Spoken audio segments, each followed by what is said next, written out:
Hello everyone. We wrap up advertising by taking a look at promos. We all know promos. Okay, this one is on promo. That's why it's cheap. Okay. So businesses like mine don't just use advertising as a way of increasing sales. Okay, as a tuition center, sometimes we have promos where we offer certain subjects at reduced prices. Okay, so advertising is not the only way. Promos are also a way. To find out more about some of the promos we're offering, you can install the Pathfinder app. You'll see a number of subjects that are on promos, which are cheap, which are affordable to anyone. So the installation link for the app is in the description. Away from my business, let's get started. So as I was saying, advertising is just one way or one of the ways in which businesses try to increase sales. Okay.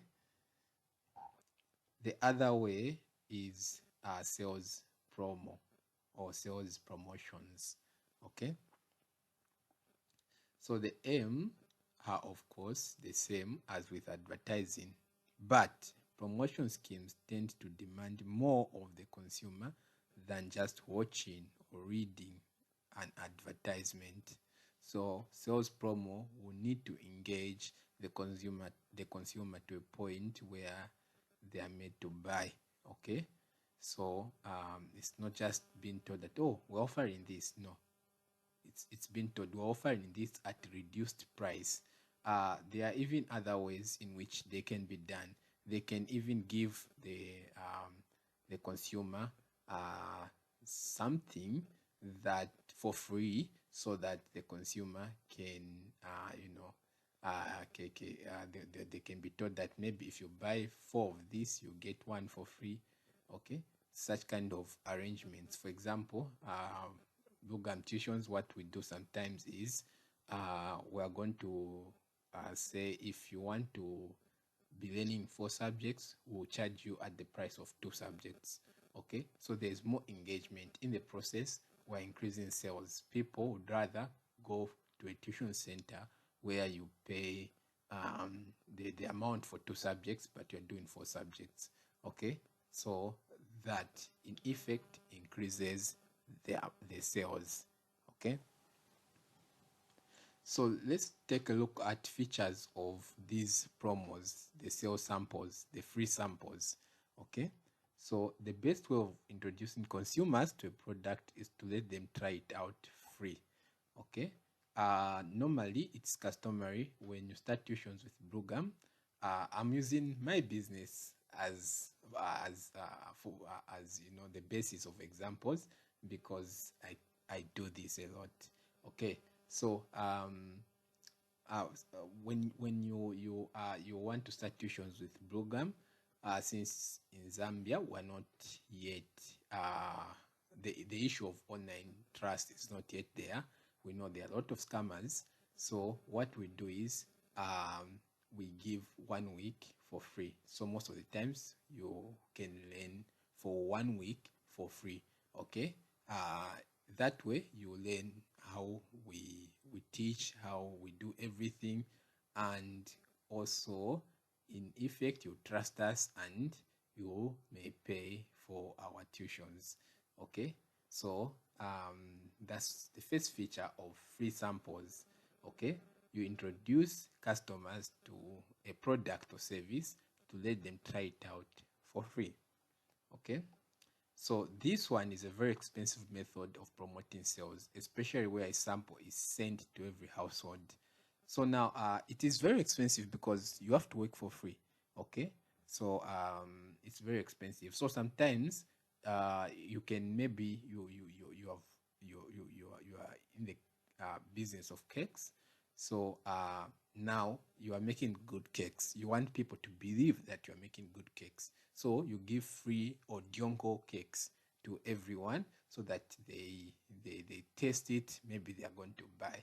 Okay, meaning that you are going to give them for free, meaning that you're just giving away money.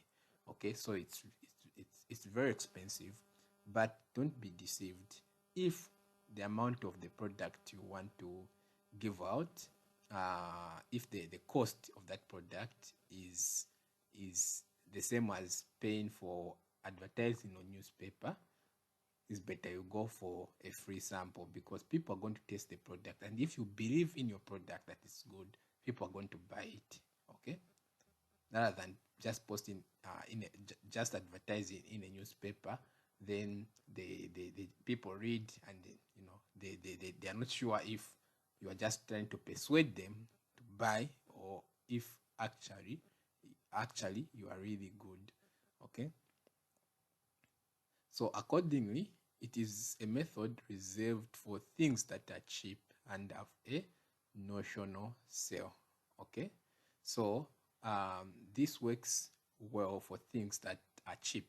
Okay, like Blue Gum, it teaches us to just sacrifice 1 week to teach you for free, so that they try to convince you that you are going to like the lessons. So that's the reason why sales promo work well. Okay, then also they are good for things um, that have a notional sale. What is a notional sale? So a notional sale, it's a sale that basically does not involve the actual transfer of cash. So what I mean by that is there are two ways in which you can do free samples. You can do a free sample where you charge at a cheaper fee, like the example I gave, where some subject where maybe you're offered 4 subjects, then you can pay for 2. Okay, then the other way is where there is no actual money involved. You're not supposed to pay anything. My job, or the job of my business, is just to see how many people may be interested after giving them a free sample. Okay, so if you just want to collect the number of people who may be interested in your product, that's what it means by notional sale. It's a sale that does not involve the actual transfer of cash, but gives an impression of how many people can buy. So if your product is one that where you are interested in knowing how many people may be interested, you can use you can use sales promo just to collect the number of people who can be interested after being given a free sample. Okay, so notional sale is a sale which does not involve the actual transfer of cash, but has to be recorded. Okay, so meaning that you can record that, oh, I've sold 10 cakes, so meaning I can make a profit of this. But actually, no one has paid you anything, but you have given people free 10 cakes, and they seem to like the cakes. Okay, so often the distribution of free samples can be linked with an extensive backup advertising program. Okay, so it's a very good idea. As you are giving out those free samples, you can also craft a way to advertise. Okay, so it's like you are making people first taste, then after that you are going to use whatever you're going to get from the free samples, like the feedback, what they are going to say about it, to come up with a very good advertising program. Okay, so that's it. Some tuition centers, what they do is they'll give people for free. They create groups, and there'll be big groups, like maybe 300 students. Okay, then they'll be advertising saying we have 300 students, when in fact those students are not paying anything. Okay, so, and people would think, they can be trusted, they have got a lot of people. Okay, of course, the other issues, like if a few teachers have a lot of people, are they going to be teaching well? Those are other issues, of course, but people may not know. Okay, so the point is, giving out a product for free may be linked to a very good advertising program.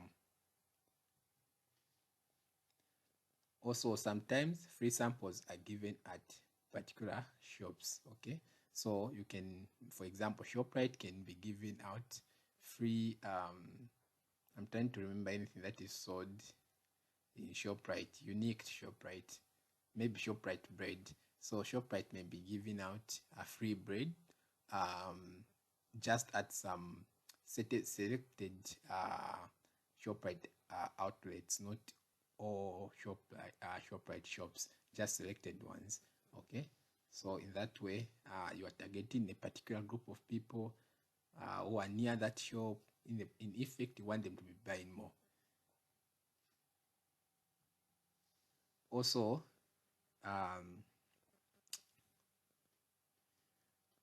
when you do this, like I said, you're targeting a small, you're targeting a specific group of people. For example, maybe if the ShopRite is in, let's say, in Kitwe, you're just giving out at ShopRite Kitwe, then you want people of Kitwe to be buying more bread at that outlet. So, and also that is going to persuade people to do their shopping there and increase the literal sales.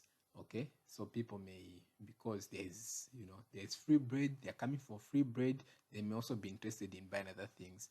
They can choose, should I go to ShopRite or should I go to Pick and Pay?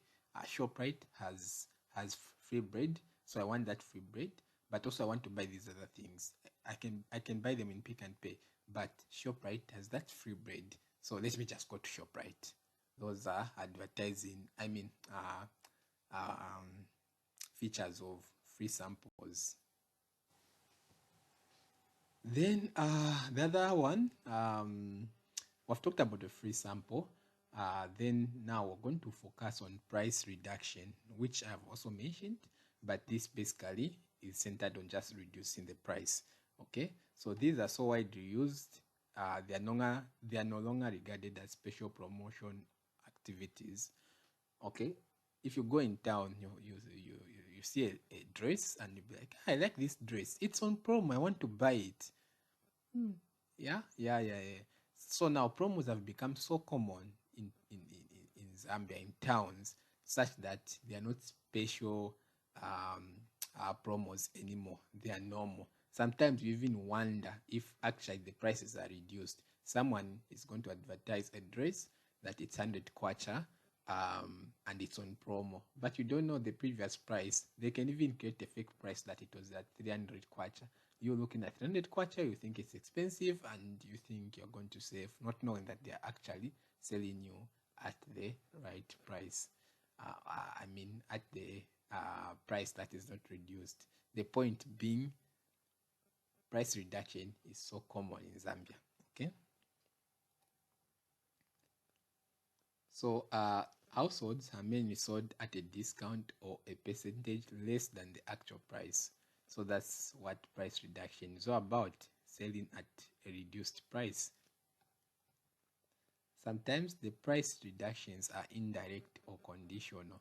Okay, what this means is sometimes they can say you are going to get this, let's say the dress at if it's 300, then they're going to say you get this dress at 100 kwacha if you buy 5 of these slippers.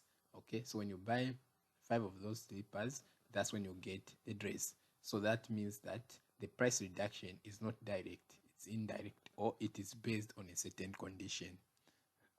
Okay, also some manufacturers distribute coupons to householders. That's how to pronounce this word, coupon, to householders, which can be used in part payments for their goods. So this is an interesting system.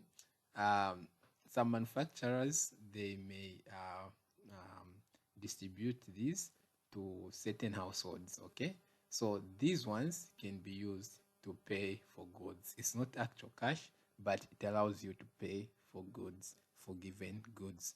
Okay, so also others allow a price reduction in exchange for the label from the previous packet bought. Okay, so this one is think of it, let me see, let me think of a good example. Okay, ShopRite.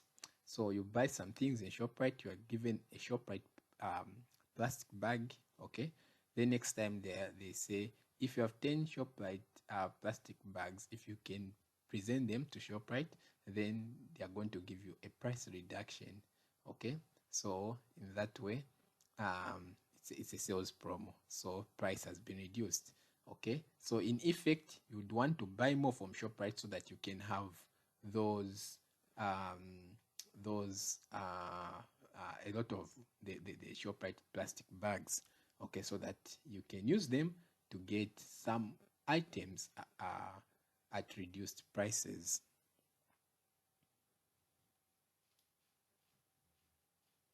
So in both cases, the retailer who is involved in extra work redeems the labels for cash from the manufacturer or his representative.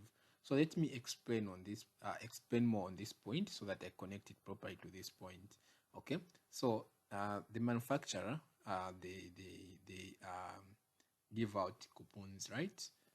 So to the buyers. Okay, so now the buyers, for example, if that coupon is worth 30 kwacha, then the buyer wants something that is 50 kwacha. The buyer is going to pay 20 kwacha and give the retailer that coupon, which is 30 kwacha. So the retailer is going to receive the coupon, which is 30 kwacha, which is not actual money, and 20 kwacha. Okay, so now this coupon comes from the manufacturer.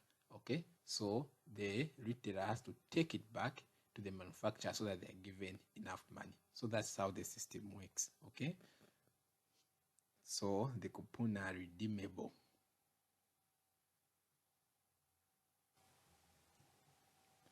Now we go to another one, competitions. I don't know, but I don't know like your age, yeah, but in 2001, there was a competition by Coca-Cola where when you buy, when you get a bottle top of a Coca-Cola bottle, there was a sticker which if you remove it, you are going to find some things, and those things there was I think they were being announced that if you found this thing, then you win something. Okay, so it was a competition. The idea is they wanted a lot of people to buy bottles and look for those stickers. Okay, so that's how competitions also help in increasing sales. Okay, so sometimes producers organize competitions. A condition of entry is the purchase of perhaps 6 packets of the producer's goods. Okay, so the one that I gave you is one in which a competition can be done. Another one, another example would be where they say that if you want to participate in this competition, you need to buy 6 bottles of Coca-Cola. That's when you can participate. Even the same example I gave you at first, they required a certain number of the stickers, which is proportional to buying a certain number of bottles of Coca-Cola for you to be eligible to participate in that competition. So this achieves an immediate boost in sales, which the producer hopes will be sustained as new customers become regular buyers. Okay, others just because they want to win, so they'll start they'll join the competition. Okay, in the process they'll get used just buying Coca-Cola. Okay, and like I'm saying, it's most popular with Coca-Cola and other companies. Then another way of increasing sales is by free gifts. Free gifts. Okay, so I've been in China. Yeah, so like it's common there. When you buy something or when you do something, you'll be given a free gift. I remember at some point, I was given a free gift. It was just something that I did. It was a survey. Then after answering it, I was given a free gift of 200 yuan, which is the currency in China, which if you convert to kwacha, it's about 800 kwacha. So now they did not give me the actual money. They told me to use that money to buy some things they listed. Okay, now those things were costing more than 200 yuan. Okay, so they wanted for me to buy. I was supposed to top up. Okay, so I bought something that was like 240. Okay, so I just paid 40 kwacha, then the 200 was the gift. Okay, so I paid the 200 using the gift, then the 40 kwacha, which was my money. Not kwacha, sorry, 41, which was my money. So let me say that again. The total was 240. The gift was worth 200, and I had to add a 40 kwacha, so that, not 40 kwacha, 40 wen. I'm used to saying kwacha. Yeah, so that it is 240. Okay, so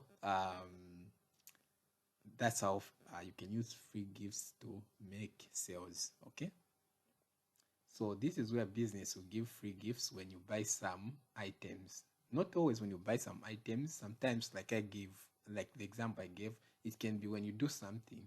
Okay, that for example,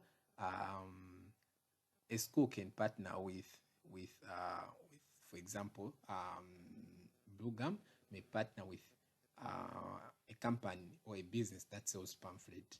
Okay, so as we are the tuition center, so when you perform well in a test, then we'll say, oh, you have performed well in a test, you're qualified to buy, you're qualified to, you have won, not you are qualified, you have won 50 kwacha. But this 50 kwacha, you can use it to buy this pamphlet. However, this pamphlet is 55 kwacha, so you have to add the 5 kwacha. Okay, that's how free gifts are used. So again, stationery shops, for example, may give away diaries, calendars, pictorial decor on which they give details of what they offer and how they can be contacted. This is another example of using free gift. You go in a stationery shop, you have gone to buy a graph papers for mathematics, then they give you a calendar. You're excited. I have a calendar from this business. You put it in your house. When you look at it, it will be reminding you of what they are selling. And if people visit you, when they look at the calendar, they'll be reminded of what that business sells. In effect, you can go and buy from them because maybe you did not know that they sell pens, so you have seen that they advertise that they're selling pens, so you might go there. This is becoming popular with most Asian shops in Zambia, especially in the Kamwala area. They have also started to give free gifts. Now, we have learned advertising, we have learned promos. The question is, how do you choose a method that you can use to advertise? Okay, so there are some key points that you have to look at. First, the cost, the budget. Okay, can you give free samples? Can you use a newspaper? Can you advertise on social media? Okay, it all depends on your budget. That's one thing, of course. Not like the budget is the most important, but it's one thing. The other thing is the type of message that you want to give to the customers. Okay, is it going to include all the details or not? Okay, like for example, if you remember, the billboards, they have limited space, so you cannot choose a billboard if you want to explain in details what your message is going to be. Okay, also the type of product. Does it require demonstration on how to use? Does it need audio and visual impact? Okay, there are some products which someone has to see how you use it for them to buy. Also, you have to think of the target customers. Are they teenagers? Are they housewives? Are they professionals? Okay, so when you think of an advertising medium, you have to think, is it going to reach these people? Okay, for example, you want to use newspapers, but you are selling sneakers for teenagers, and teenagers maybe don't read newspapers, so it's going to be wasted advertisement. Okay, also you have to look at the market. Do you just want to advertise in Osaka? Do you just want to advertise in Zambia? Do you want to advertise all over the world? Okay, so that has to be considered. You can't use a newspaper that is circulated just in Zambia to advertise something that should be sold in Malawi. No. Also, you have to think of government policy. Does government allow such type of adverts? Okay, there are some adverts in some countries which may not be allowed. So you have to think of government policy. So after thinking of government policy, we conclude advertisement. See you in the next lesson.